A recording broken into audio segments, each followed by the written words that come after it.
At a glittering gala, a billionaire's offhand challenge was meant to amuse her wealthy guests, until a young janitor stepped forward and played like his life depended on it.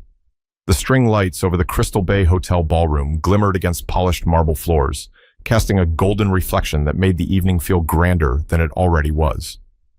Guests in sleek gowns and tailored suits moved between tables covered in crisp white linens, the hum of polite conversation mixing with the faint clinking of champagne glasses.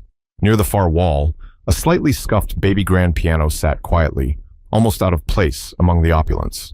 Sabrina Lockridge, 41, stood at the center of a cluster of donors and reporters wearing a fitted emerald dress that demanded attention. Her hair was styled in soft waves, her smile perfectly measured for the cameras.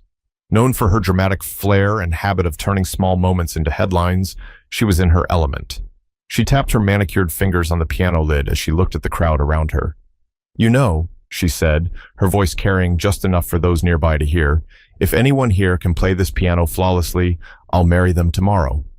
It wasn't the kind of comment people took seriously, especially not at a black tie fundraiser. Laughter erupted, light, comfortable, almost indulgent. Some guests exchanged amused glances, as if to say classic Sabrina. A few reporters tilted their heads, mentally noting the remark for possible quotes. On the edge of the room, Khalil Brantley was refilling pitchers of ice water. At 27, he was the youngest janitor on staff, having worked at the hotel for only 8 months. His posture was easy, almost unnoticeable, as he moved from table to table. But when he heard Sabrina's words, he paused mid-step. He set the pitcher down, walked toward the piano, and spoke just loud enough for the immediate circle to hear. "Do you mean that?" The question cut through the laughter. Heads turned. Sabrina glanced at him, surprised, not by his question, but by who was asking it. She knew his face in the way people know those who work in the background, familiar but unnamed.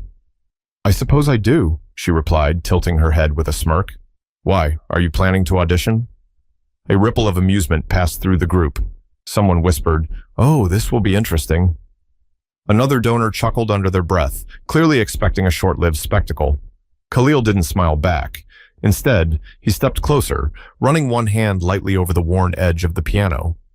"If you're serious," he said evenly, "then let's see how serious you really are." The mood shifted slightly, not enough to silence the laughter, but enough to make people lean in. A reporter raised their phone. One of the hotel managers moved closer, possibly to intervene if things got awkward. Sabrina, enjoying the sudden attention, gestured toward the bench. "By all means," she said, "show us what you got." Khalil set his work caddy aside and eased himself onto the bench. His uniform, a navy shirt with the hotel logo embroidered above the chest pocket, looked out of place against the polished black wood. He took a breath, placed his fingers on the keys, and paused for a moment.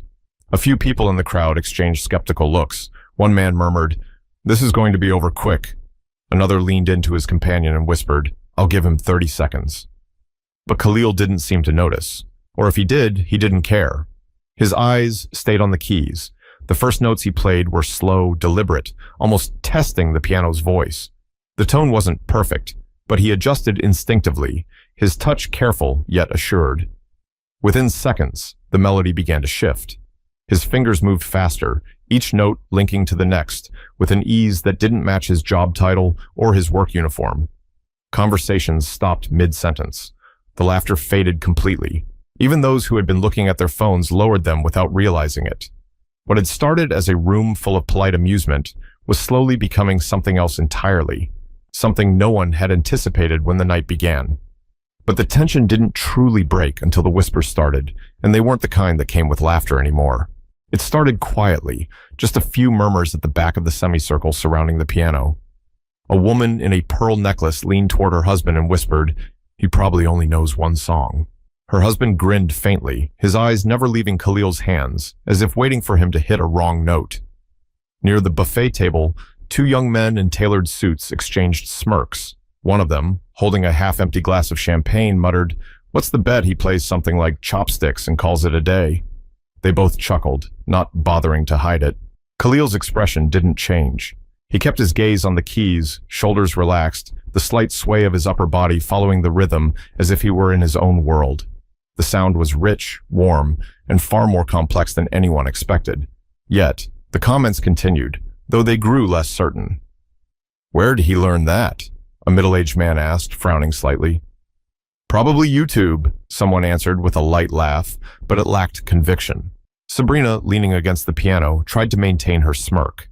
She had meant her comment as a harmless quip, a spark for conversation, not as an actual challenge.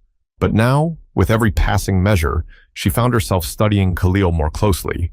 His posture, the control in his touch, the way he paused just enough to let the room breathe before diving into another sequence. Not bad, she said casually, loud enough for those nearby to hear. But let's see if you can keep that up for more than a minute. Khalil didn't respond verbally. Instead, his left hand shifted into a deep, resonant chord progression, while his right hand danced over the higher keys with a light, almost teasing precision. The melody grew more intricate, weaving patterns that seemed effortless, yet demanded skill.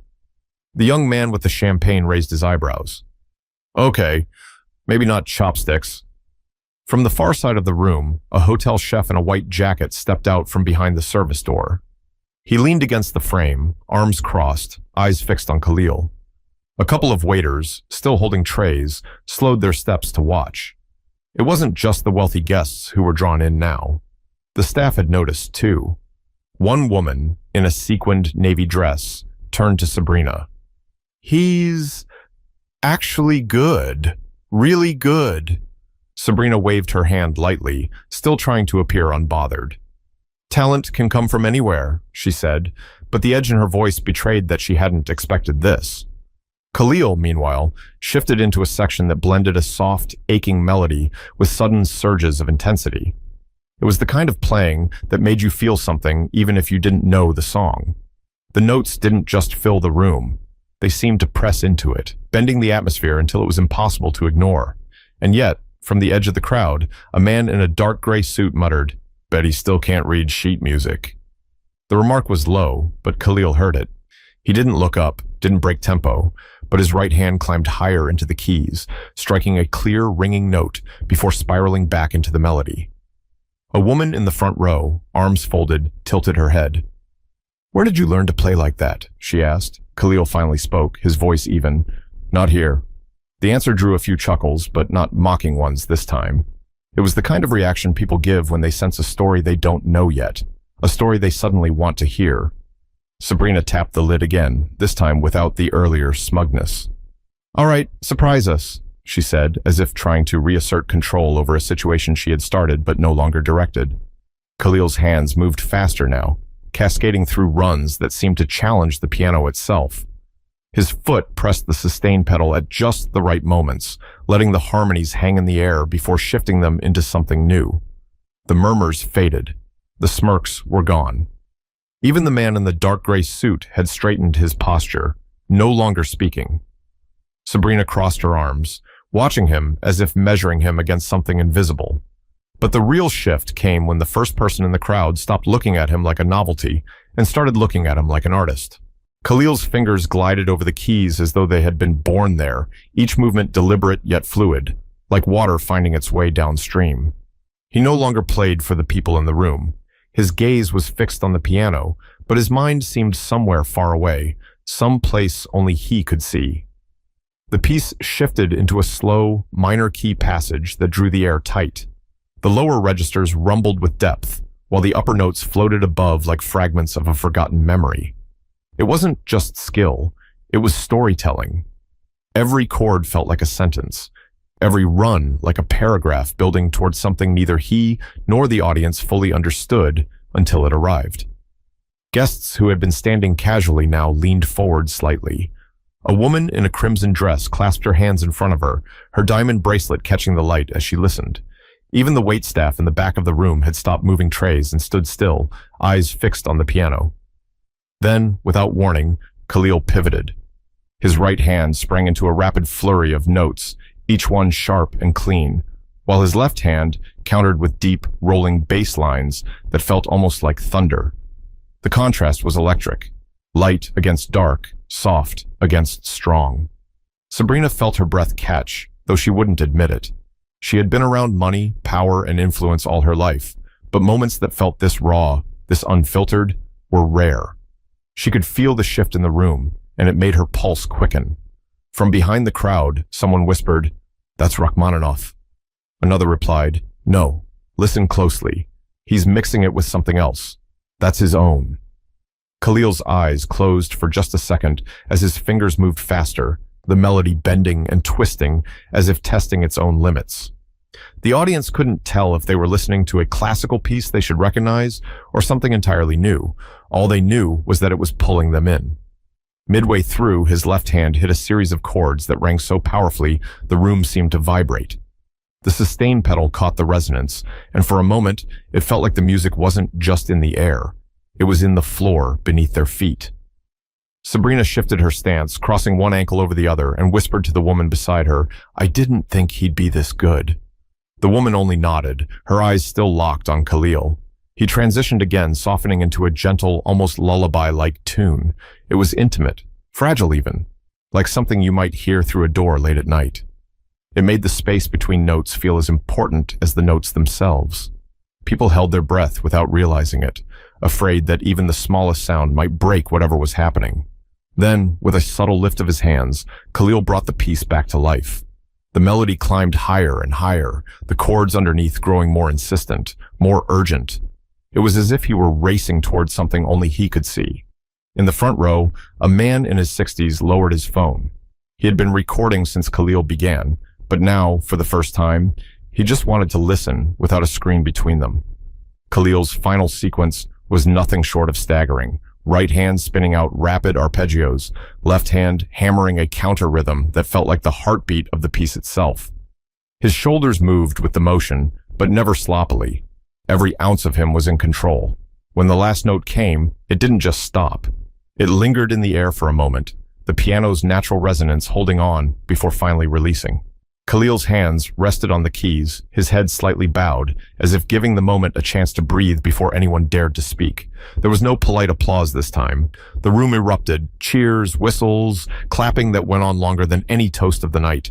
Some guests stood without thinking. Others simply stared at him as if they weren't sure what they had just witnessed.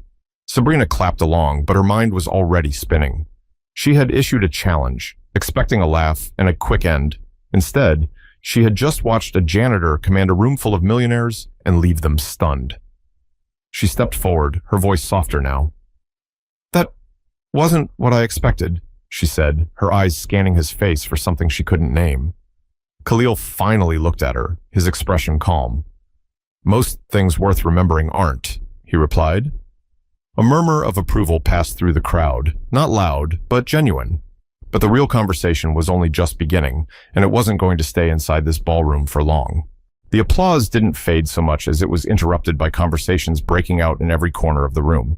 People leaned toward each other, voices low but animated, as if they'd just witnessed something they weren't quite sure how to process.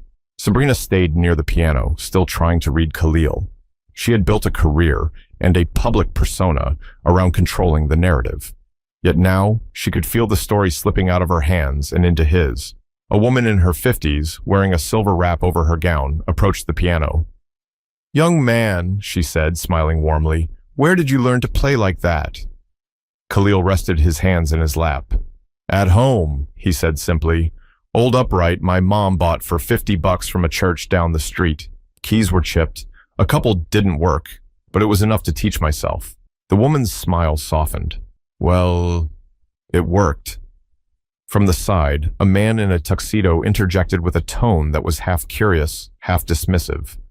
"So no formal training, no conservatory, just, figured it out?" Khalil glanced at him briefly. "Figuring it out is the training," he said. The comment drew a small laugh from someone in the back, and even Sabrina cracked a smile at that.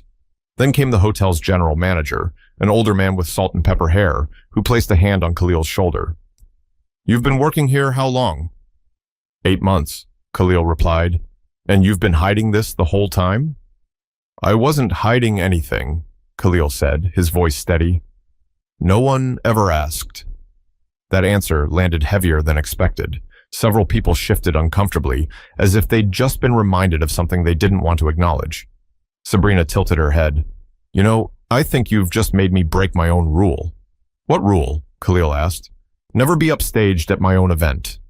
There was laughter at that, but it was good-natured now. The smirks and whispered jokes had vanished, replaced with something closer to respect, or at least curiosity. A reporter from the Charlotte Observer stepped forward, her phone held out. "Khalil, can I get a quick video of you saying your name and where you're from? This is going to get a lot of attention." Khalil hesitated. "I'd rather the video speak for itself." The reporter seemed taken aback, but nodded and stepped back. From behind the crowd, a voice called out, "Play another one." Several others echoed it, and for a moment it seemed like he might. But Khalil shook his head gently. One was enough. Sabrina studied him for another beat before saying, "Then I suppose you'll be leaving everyone here wondering." He stood from the bench, and people instinctively parted to let him through. A few guests reached out to shake his hand. Others offered compliments, some sincere, some more performative. But Khalil accepted them all with the same calm nod. Sabrina watched him cross the ballroom toward the service hallway. For a woman used to commanding a room, it was rare to see someone else take that authority without even trying. She couldn't tell if it irritated her or impressed her. Near the doorway, a young waiter caught up to Khalil. "Man, I didn't even know you played. That was insane." Khalil smiled faintly. "It's just something I've always done." "Something?" That sounded like a whole life's work. Khalil didn't answer right away. He adjusted the strap on his cleaning caddy and said, "Maybe it is." Then he disappeared into the hallway, the heavy door swinging shut behind him. Back at the piano, Sabrina rested her hand on the lid. The room was still buzzing, guests talking about him, the performance, and inevitably, the fact that the person who had just stolen the night was the hotel janitor. She knew the clip would be online before she even got home. A man beside her leaned in. "You realize this is going viral, right?" "I'd be surprised if it isn't already," she replied. But what none of them knew yet was that the conversation outside these walls was going to grow much louder than anything said inside them. By the time Sabrina's driver pulled up to drop her at her high-rise apartment, her phone was already vibrating non-stop. Texts from colleagues, notifications from social media, and 2 missed calls from her publicist filled the screen. One of the first messages read, "Is this your gala? The piano guy?" It came with a link to a video already posted on Twitter. The clip was raw, shaky, clearly taken from a guest's phone, but it captured everything. The moment Khalil sat down, the skeptical chuckles, the way the room fell silent, and then the roaring applause. In less than 3 hours, it had racked up over 300,000 views. By morning, it would be in the millions. On Instagram, the hashtags were multiplying. #PianoJanitor, #HiddenGenius, Khalil Brantley. Some posts praised him as a prodigy who proved that real talent doesn't need a stage to be found. Others were sharper, turning the spotlight on the way the guests had initially treated him. A popular TikTok creator had already stitched the clip with commentary. "You can see the moment the rich people realize they underestimated him." The video was drawing thousands of comments, many of them tagging friends with messages like, "Watch this all the way through, worth it." By 10 a.m. the next day, Khalil's name was trending on Twitter alongside international news headlines. A screenshot of Sabrina's stunned face during the performance was circulating widely. Someone had captioned it, "When you challenge the wrong guy." Meanwhile, Khalil was at home in his small apartment above a laundromat on Beechwood Avenue. He had an old laptop on his kitchen table, its screen glowing with unread notifications. A friend from high school had messaged, "Bro, you're everywhere right now. You need to start a YouTube channel or something." Khalil sighed, rubbing the back of his neck. He had never sought fame, and the thought of suddenly becoming a public figure felt strange. Music had always been personal, something he shared with a few friends, maybe an occasional open mic night. Now, it was being dissected by strangers all over the world. Back at the Crystal Bay Hotel, the general manager was fielding media requests. Local news stations wanted interviews, national outlets were calling. Even a morning talk show in Los Angeles had reached out. Sabrina, sipping her coffee in her living room, took a call from her publicist. "This is an opportunity," the woman said briskly. "You need to get ahead of this. People love the clip, but some are criticizing the way the room reacted at first. You need to comment, show that you're supportive." "I am supportive," Sabrina replied. "I told him to play. I didn't stop him." "That's not how the internet works," her publicist said dryly. "We should arrange for you and Khalil to meet publicly. A photo op, maybe a follow-up performance." Sabrina stared out the window at the skyline. "He's not a prop. If he wants to meet, fine. If not, I'm not forcing it." Khalil, meanwhile, was scrolling through the comments on one of the viral posts. Most were kind, but some were cynical. suggesting it was a stunt, questioning if he had planted the performance to get attention. Later that afternoon, a journalist from the Charlotte Ledger called him. "Khalil, people want to know, do you plan to pursue music full-time now?" "I haven't decided," he said. "I like playing, always have, but I don't think a viral video should decide my life for me." The reporter paused. "What do you want people to take away from all this?" "That you don't know someone just by looking at them," Khalil replied. "And maybe that talent doesn't come with a dress code." By that evening, the clip had reached national television. A news anchor introduced it as the performance that stopped a gala in its tracks. Footage of Khalil playing aired alongside commentary from music critics and social media personalities. At the hotel, guests from the previous night were calling staff to talk about the moment. Some swore they had recognized his skill immediately, though the video clearly suggested otherwise. Others wanted to know if he'd be performing again. Sabrina knew the story had already grown beyond her control.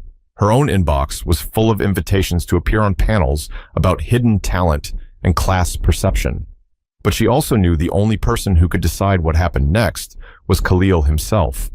But the real shift wasn't in the number of views or headlines. It was in the fact that, for the first time, people were asking who Khalil really was, and that question was about to lead somewhere neither of them expected. 2 days after the gala, Khalil found himself sitting at a small table in a quiet corner of Marlowe's coffee house, a spot just off Main Street where the morning rush had long passed. He had agreed to meet Sabrina, not in front of cameras, not at the hotel, but here. She had insisted on keeping it low-key, saying she wanted to talk without an audience. She arrived 5 minutes late, sliding into the chair opposite him with an apologetic smile. "Traffic," she said, setting her leather tote on the floor. Khalil nodded. "No problem." For a moment, neither of them spoke. The sound of the espresso machine and the faint hum of soft jazz filled the gap. Then Sabrina leaned forward, resting her elbows on the table. "I owe you an apology," she said plainly. "That night, I turned you into a joke without even thinking about it, and you turned the whole thing into something I couldn't have predicted." Khalil's eyes stayed steady on hers. "I didn't do it to prove you wrong." "I know," she said, "which makes it even more embarrassing for me." He let out a small breath, not quite a laugh. "You were just talking. People say things without realizing what they sound like. I've been on the receiving end of that before." Sabrina stirred the coffee she'd just ordered, the spoon tapping lightly against the cup. "Your playing, it wasn't just good. It was lived in, like you've been carrying it for years." "I have," Khalil said. "Started when I was 10. My mom found that old piano at a church sale. She didn't play, but she figured I might. Guess she was right." "What about lessons?" "Couldn't afford them. I learned by listening, copying, messing up, and trying again. Sometimes I'd sneak into the community center on Saturday mornings. They had a decent upright. I'd play until the janitor kicked me out." Sabrina smiled faintly. "And now you're the janitor." Khalil grinned. "Yeah, funny how that works." Her expression softened. "Why not pursue it professionally?" Khalil leaned back, fingers curling around his coffee mug. "Life happened. My mom got sick when I was 17. Bills piled up. Music doesn't pay much unless you get really lucky or know the right people. I took jobs that kept the lights on. Piano stayed in the picture, but it's always been mine. Private." Sabrina nodded slowly, as if turning his words over in her mind. "The thing is, that performance, it meant something to people. I've had messages from strangers saying it reminded them of their dad, their childhood, their own dreams they'd let go of." He looked out the window at the street. "That's nice, but I don't want this to turn into some viral charity case. I'm not looking for someone to save me." "I'm not offering to save you," she said. "I'm asking if you want a stage, the kind you deserve." Khalil's gaze returned to her. "And if I don't, then nothing changes," she said with a shrug. "You keep playing when you want, where you want, but you've got an opening right now most people never get. If you say yes, I can put you in front of audiences who will actually listen." He didn't answer right away. His mind drifted back to his mother, to the old chipped piano in their living room, to the way she used to hum along while folding laundry. She'd tell him, "You're telling stories without words." She would have wanted him to share those stories. Still, He wasn't sure if that meant letting the world in. Sabrina seemed to read his hesitation. I'm not going to push. But think about this. Your music already spoke for you in a room full of people who weren't listening. Imagine what it could do for people who are. Khalil set his cup down. I'll think about it. They talked a little longer, not just about the gala, but about her foundation, his work at the hotel, and the strange way life sometimes handed you a spotlight when you weren't asking for one. When they finally stood to leave, Sabrina reached out her hand. Whatever you decide, you've got my respect. That's not something I give lightly. Khalil shook her hand. I'll keep that in mind. But what neither of them realized was that the decision he was wrestling with would be made for him sooner than he thought. Because the world wasn't done knocking at his door. 3 days later, Khalil was back at the Crystal Bay Hotel, pushing his cleaning cart through the banquet hallway when the hotel's front desk clerk hurried toward him. You've got a visitor, she said, slightly out of breath. I'm working, Khalil replied, but she shook her head. This one's not leaving until you talk to her. When he stepped into the lobby, a woman in her late 30s, wearing a faded denim jacket and carrying a toddler on her hip, turned to face him. Her eyes lit up.